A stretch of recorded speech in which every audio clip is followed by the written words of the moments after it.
What's up guys, welcome back to another video, and this video is gonna be a little bit of a sad video because I have to show you something.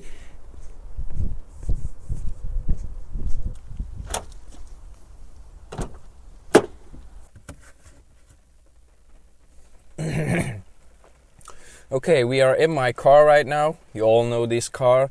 You have seen it in a couple of my videos where I made it all black, where I put on my Sparko drift rims. You guys have seen this car and even the turbo whistle that we put on it. Now there's a problem with this car.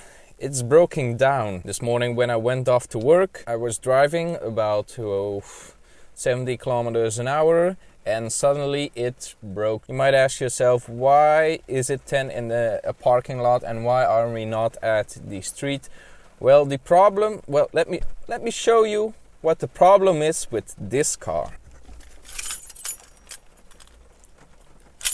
So we're gonna put on the ignition. So as you can see, the check engine light is on. I got 163,160 kilometers ridden with it, or ride with it, or whatever you want to call it. Now the check engine light is normal when the car is not started yet. It doesn't have any oil pressure or gasoline pressure. Let's start it up.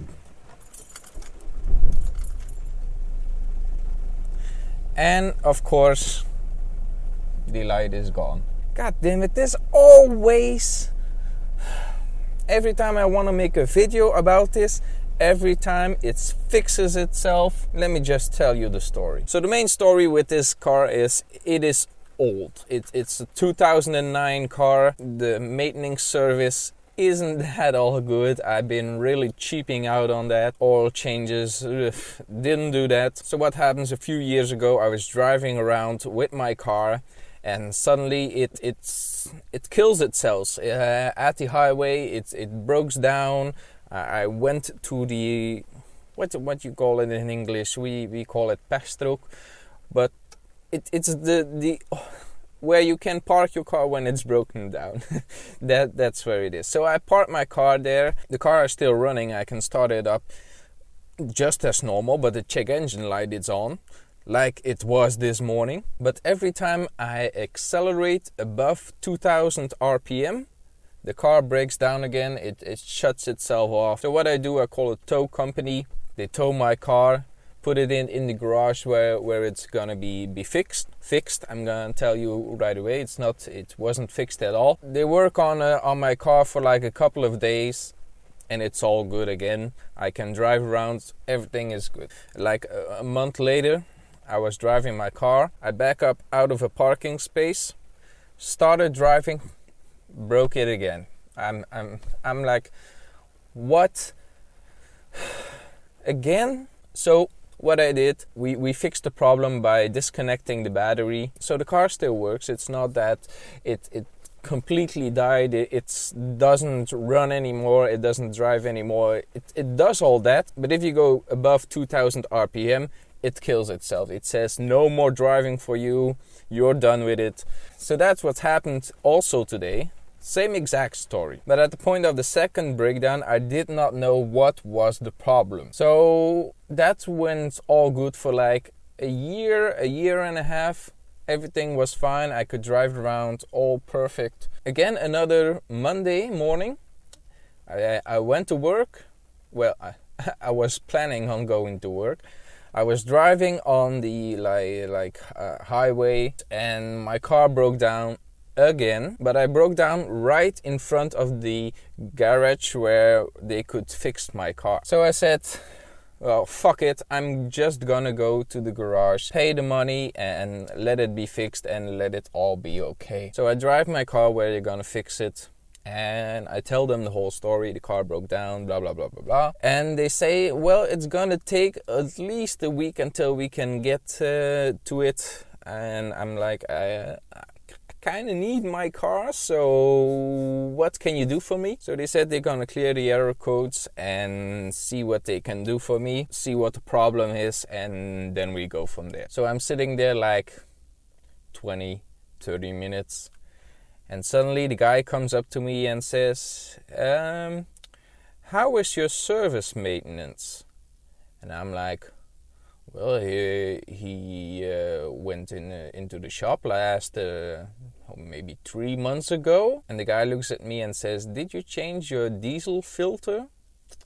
And I'm like, I don't know what they did, but I guess they did. If they have to, I guess they did. Now the real story that happened was car didn't go into maintenance. We changed the oil, we didn't change the air filter, we didn't change the gasoline filter or the diesel filter, what you want to call it. So I knew what the problem was. So the main problem that they found was there was a increase of pressure in the fuel system. So the car thinks it's contaminated, so they shut off the car, so the car kills itself, puts the air coat in for like, there's something wrong with your car, but your car drives fine. So I'm like, how much money will it take to fix this?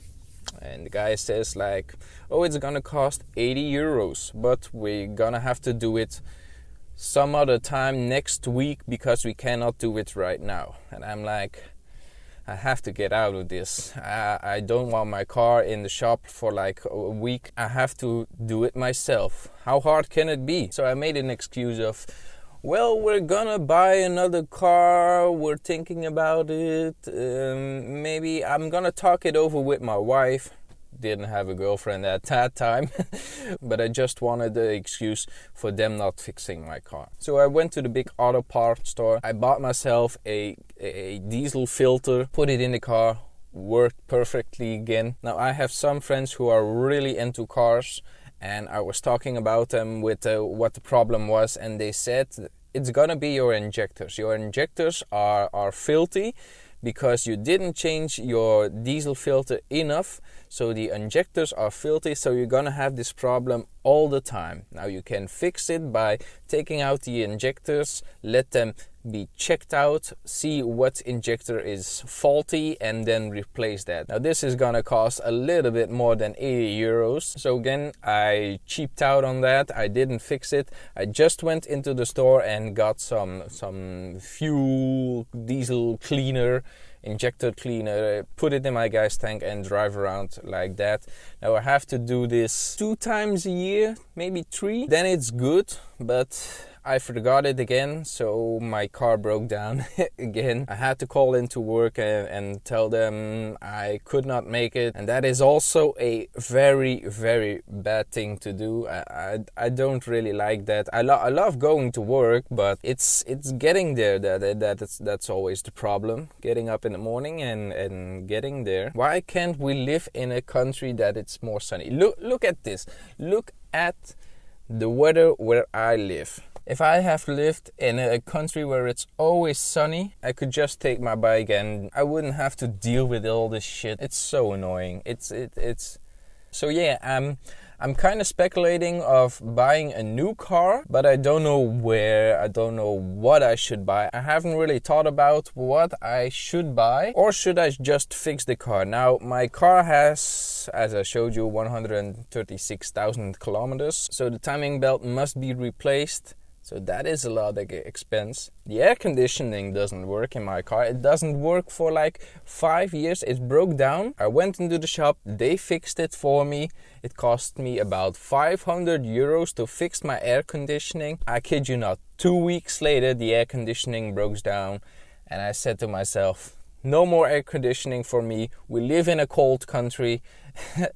I don't need air conditioning. So yeah, that's it for this video, guys. I just want to make this video to give you a little bit of an idea what's going on in my life. I'm telling you, it's because I not celebrated my birthday, because I told you guys it was my birthday. I always get into bad luck when I say it's my birthday. If I shut up about my birthday, nothing happens. I say it's my birthday, 2 weeks later my car broke down. I just don't want to deal with it. I just want, I want a new car. Bam, there's a new car here. So yeah, that's it for this video, guys. Hope you enjoyed it, laughing at my misery.